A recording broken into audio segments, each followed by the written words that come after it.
Hello there, great to see you as always. And if you are wanting to know more about lead generation and the process of lead generation, then make sure you got your cup of coffee, make sure you're comfortable, because in this video I'll step you through exactly what it is and the process.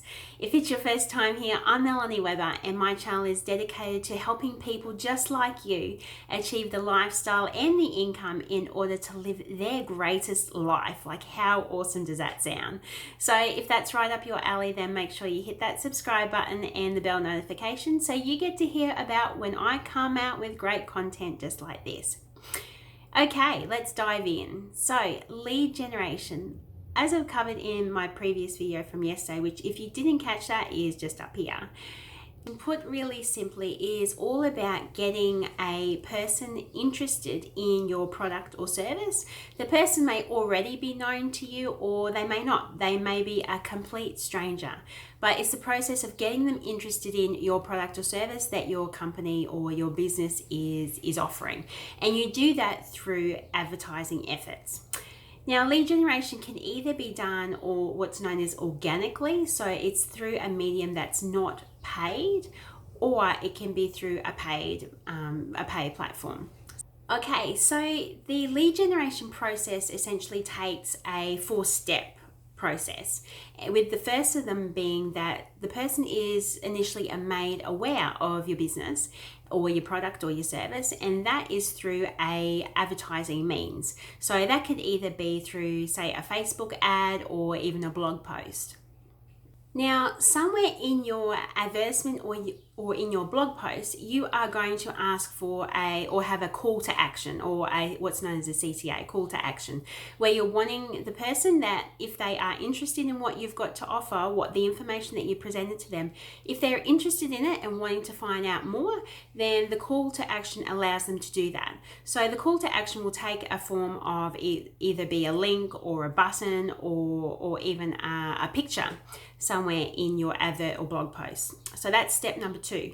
That will then, once they click on the image or the link or whatever it is, that will then take them to step number 3. So step number 3 then is that once they click, they're taken to what's called either a landing page or a capture page, and this could be something on your website, or it can be a standalone page within the sales funnel. So the idea or the purpose of this is extracting or getting the person's information, getting their details, so you can correspond with them and make your sale down the line.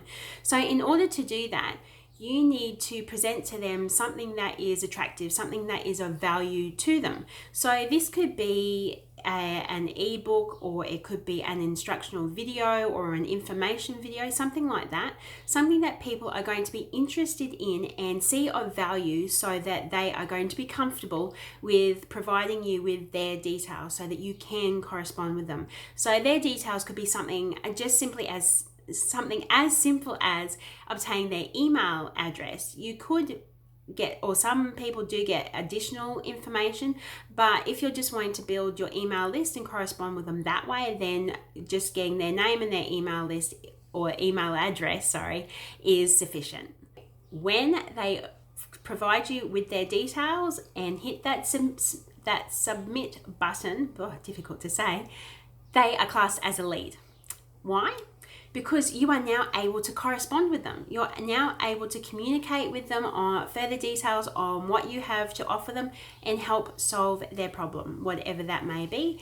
And they can turn into a customer of yours for many years, forever and a day. For as long as you have their email, you are able to communicate with them and present offers, attractive offers to them that they may choose or not to buy into. There are so many ways that you can go about attracting leads, whether it be through the written word, so a blog post, or through paid ads, or you could even present to them virtually face-to-face through YouTube, whether you do it live or even a Facebook Live. There are so many options available to you to choose from. Now, in terms of picking which one is the best option, you really need to think about what your target market is and what is going to make sense, or where they're going to be hanging out, but also too as to where you see your strengths or where you are most comfortable in presenting.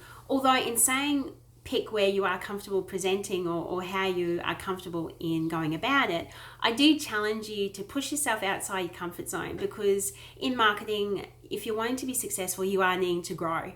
So yes, by all means, start off in something that you are comfortable with. So that might be just simply through paid ads or writing, if you're not comfortable on, say, being on camera. But in saying that, if the camera is your issue, which for me a while ago it was, just give it a go. Or you can start off doing videos without actually physically having yourself on camera. Be mindful, just try to grow, try to push yourself past your comfort zone, because that's what you need to do as a marketer.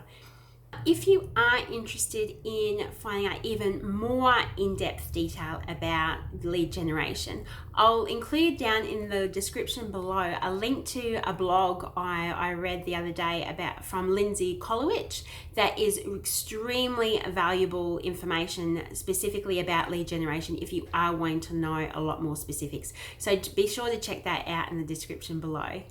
I hope you have enjoyed this video and gotten a lot of value from it. If you do now understand lead generation a lot more, then please leave me a comment down below. I would really love to hear from you.